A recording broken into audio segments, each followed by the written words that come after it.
During the week, they're dressed in business clothes, working in fields like marketing or real estate sales. In Japan, they're known as salarymen. But when the weekend rolls around, it's a good thing their suits have a bit of stretch, because what they're doing is nothing short of acrobatic. There are about 30 young businessmen here who didn't want their cheerleading work to end when they graduated college. So they formed a new squad in 2023 that spends weekdays working in rehearsing and weekends performing at malls and other places where there's a crowd. One of the men, a 23-year-old software developer, says cheerleading benefits his mental health. According to Reuters News, they did compete in Britain's Got Talent, coming in third place, and they have been featured in a commercial for the flexible suits they wear. A co-founder of the group says the outfits are a good contrast to the expressions that come out through their performances.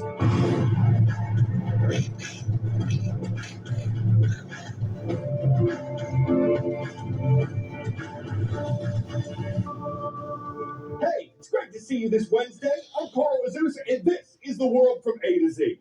Next up, American government officials are taking new steps to decrease the use of fluoride. Following Utah's ban on the mineral in its drinking water earlier this year, Florida has moved to do the same thing. And at the federal level, the U.S. Food and Drug Administration is asking manufacturers of ingestible fluoride supplements to stop making them. This doesn't include what you brush or rinse with or what dentists use. Ingestible fluoride is the kind that's swallowed in lozenges and tablets, and fluoride drops for infants, according to the Associated Press. It's sometimes prescribed to prevent cavities and tooth decay in kids, but the FDA says it's never approved ingestible fluoride, that swallowing it's been shown to alter gut health, and that there are concerns that ingesting excessive fluoride can lower children's IQ. Those concerns are supported by studies in other countries, including Canada. Fluoride in general has been shown to strengthen teeth and repair them from everyday use, according to the U.S. Centers for Disease Control. And in the past, the American Dental Association has recommended fluoride supplements for kids and teens who it says are at high risk for cavities. This may include children whose drinking water isn't fluoridated. The FDA says the best way to prevent cavities is to have good dental hygiene and avoid too much sugar. Some dentists who want fluoride supplements to stay available say parents should choose whether or not to give it to kids. Meanwhile, the government may soon recommend the removal of fluoride from drinking water nationwide. Or the knowledge. What astronomer first identified Jupiter's largest moons?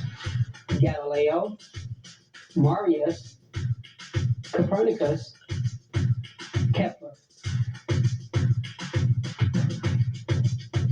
Though Marius and Kepler later named the biggest moons of Jupiter, the first astronomer to identify them as moons was Galileo. Newly released images from NASA give a stunningly detailed look at swirling turbulent auroras on our solar system's largest planet. Captured by the intrepid James Webb Space Telescope, the newly revealed images highlight an active auroral region on Jupiter, more intense and hundreds of times brighter than the ones seen on Earth. Auroras occur when high-energy particles from space collide with atoms of gas in the atmosphere, triggering a luminous light show. Researchers say they expected the Jupiter auroras to fade in and out slowly, but instead described them as fizzing, popping with light, and varying by the second.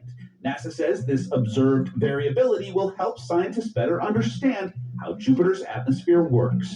And from a phenomenon millions of miles away to one at the bottom of the ocean, where deep-sea explorers say they witnessed the tail end of an underwater volcanic eruption. It may not look like much, but that's the point. Researchers diving in a submersible said just a day earlier this same spot was teeming with underwater flora and fauna. But when they returned, nearly the whole area had been entombed by dark volcanic rock, highlighted only by occasional glinting flashes of lava in the water. They believe the nearby Taika hydrothermal vent was the source, and experts say this was the first time an active eruption had been witnessed in the mid-ocean ridge region.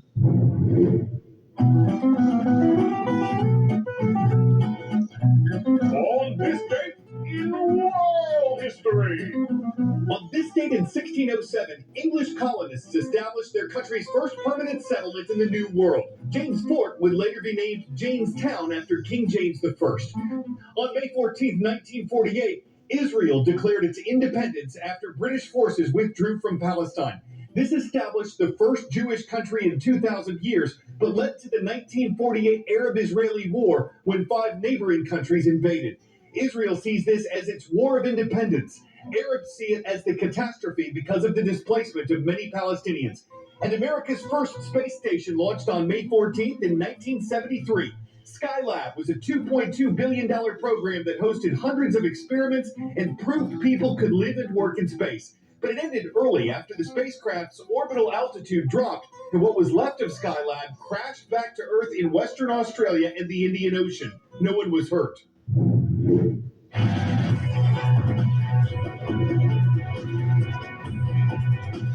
Where in the world? You'll find this place in Northern Europe. It's a nation of tens of thousands of lakes. It's also located between the North and Baltic Seas. Its capital is Stockholm.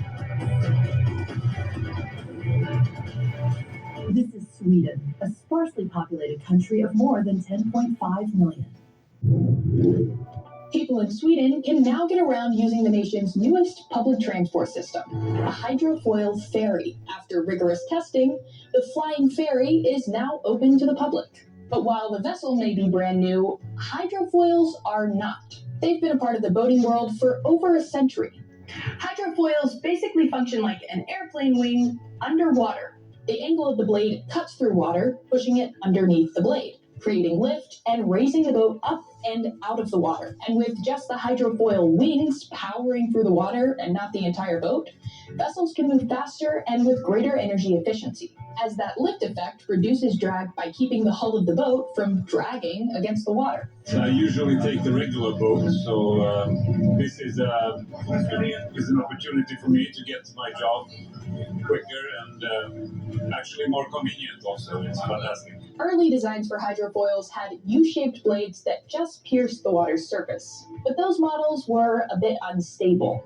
The hydrofoil would often pop out of the water when boats braved bigger waves and wakes. Eventually, that design was surpassed by fully submerged hydrofoils like this. These hydrofoils have their benefits. The T-shaped blade never pops out of the water, which allows the boat to glide over wakes better, ensuring a smoother ride. But the new models like Candella's vessel still have their challenges. Traveling shallow waters is a no-go because it can damage the submerged foils. And hydrofoil vessels must reach high speeds for the boat to actually lift out of the water. And if the boat can't generate enough speed to lift a heavy load of passengers, hydrofoils will actually increase drag, slowing the boat and reducing fuel efficiency. For now, this is the only hydrofoil being opened for public transport in Sweden. Candela hopes to expand its technology on an international scale soon.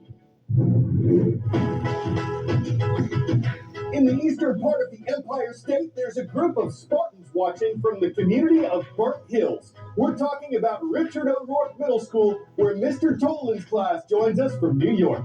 Moving southwest to the bluegrass state of Kentucky, we come to Wagoner High School. It's in Louisville, and it's where Miss Kate's class is on. Why? And walking west brings us to Waukee. It's a city in the Hawkeye state of Iowa, and it's Mr. Breeze's class we're spotlighting at Trail Ridge Middle School.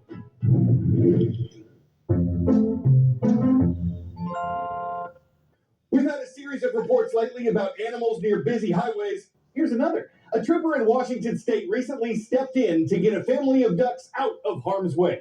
Mama duck flew to a different spot when the trooper and the Department of Transportation worker approached, and the babies weren't happy about it.